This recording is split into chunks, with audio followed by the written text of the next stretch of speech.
السلام علیکم ورحمۃ اللہ وبرکاتہ۔ کیا بریلوی حضرات کافر ہیں؟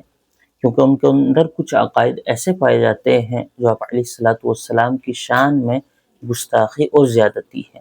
کیا ان عقائد کو سامنے رکھ کر ان کو کافر کہا جائے گا؟ تو آج اس ویڈیو میں قرآن و حدیث کی روشنی میں ہم یہ والی بات سمجھنے والے ہیں۔ دیکھیے، آپ صلی اللہ علیہ وسلم کی مبارک حدیث کا مفہوم ہے کہ آپ ایک دم بلا کسی تحقیق کے کسی کو کافر نہیں کہہ سکتے، کیونکہ اسلام کی یہ تعلیمات نہیں ہیں کہ آپ کسی شخص کو بلا تحقیق کے کافر کہہ دیں۔ آپ علیہ الصلوۃ والسلام نے اس سے منع فرمایا ہے۔ پھر یہ جو بریلوی حضرات ہیں تو ظاہراً کلمہ بھی پڑھا کرتے ہیں، قرآن کریم بھی پڑھتے ہیں، نماز بھی پڑھا کرتے ہیں، تو پھر ان کو ایک دم کافر کہہ دینا یہ اور بڑا ظلم ہے اور بڑی زیادتی ہے۔ ہاں، کچھ اصولی باتیں ان کے اندر ایسی ہیں جو نہیں ہونی چاہیے، کچھ عقائد کے متعلق، کچھ اعمال کے متعلق کچھ یہ زیادتی کرنے والے ہیں۔ ان باتوں کو سامنے رکھ کر ان کو کیا کہا جائے گا، یہ بات ہمیں صحیح طور پر سمجھنی ہے۔ دیکھیے، بریلوی ہیں، دیوبندی ہیں، اہل حدیث ہیں یا اور کسی فرقے سے تعلق رکھنے والے ہیں، یہ تمام نام بعد میں پیدا ہوئے ہیں۔ اصل میں اسلام ایک ہے، دین ایک ہے، قرآن ایک ہے، احادیث آپ علیہ الصلوۃ والسلام کی متعین ہے، یہ دین ہے۔ پھر ان دین کو ایک صحیح ڈھنگ سے مان لینا یہ اصل دین ہے۔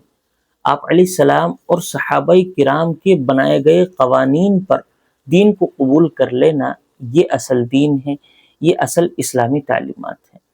ان بریلوی حضرات کے اندر کچھ عقائد ایسے ہیں جو اسلام اور اہل سنت والجماعت کے خلاف ہیں، جیسے کہ یہ آپ علیہ الصلوۃ والسلام کو مختار کل کہا کرتے ہیں، عالم الغیب کہا کرتے ہیں، حاضر ناظر کہا کرتے ہیں، نور کہا کرتے ہیں۔ اس کے علاوہ اور بھی بہت ساری باتیں آپ علیہ الصلوۃ والسلام کی شان میں یہ کہا کرتے ہیں جو زیادتی ہے۔ ان حضرات کے اگر نظروں سے دیکھا جائے تو یہ آپ علیہ الصلوۃ والسلام کی شان ہے، لیکن اصل میں یہ آپ علیہ الصلوۃ والسلام کی شان میں گستاخی ہے، یا آپ علیہ الصلوۃ والسلام کی شان میں زیادتی ہے۔ تو پھر ان کو کیا کہا جائے گا ان عقائد کی روح سے؟ علماء دیوبند کا یہ فتویٰ ہے کہ جو حضرات قرآن و حدیث اہل سنت والجماعت سے ہٹ کر ایک الگ عقیدہ رکھتا ہے، ایک الگ بات کرتا ہے، وہ اسلام سے بھٹکا ہوا ہوتا ہے، وہ کافر نہیں ہوتا، وہ اس کے اعمال بگڑے ہوئے ہوتے ہیں، اس کے عقائد بگڑے ہوئے ہوتے ہیں۔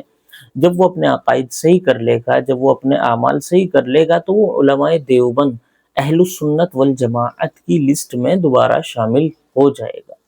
ان کے اندر عقائد کے ساتھ ساتھ کچھ اعمال بھی ہیں جو بہت بڑی زیادتی ہے، جیسے کہ یہ ایصال ثواب کرنے میں بہت بڑی زیادتی کرتے ہیں، یہ بہت زیادہ جو ہے اس میں غلو کیا کرتے ہیں، قبروں پر چادریں چڑھاتے ہیں، اور ان حضرات کی ایک بڑی جماعت قبروں کو سجدہ بھی کیا کرتی ہے۔ اور اسی طرح جو ہے مزاروں پر جانا اور وہاں پر چراغاں کرنا، خوشیاں منانا، مرد و عورتوں کا اختلاط ہونا، اور جو ہے مزاروں پر جانے کے لیے لمبے لمبے سفر کرنا، یہ تمام کام اسلام میں بدعت ہیں، اسلام میں یہ بدعت شمار کیے جاتے ہیں۔ اور جو حضرات ان کو کھلے عام ان پر عمل کرتے ہیں وہ بدعتی کہلاتے ہیں، یعنی بڑے گناہ گار کہلاتے ہیں۔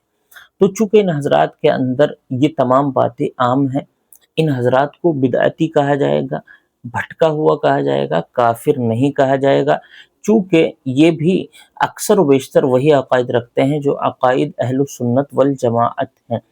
تو ان حضرات کو جو ہے مسلمان تو کہا جائے گا، لیکن مسلمانوں کی ایک جماعت، بھٹکی ہوئی جماعت کہا جائے گا، مسلمانوں کی ایک بدعتی جماعت کہا جائے گا۔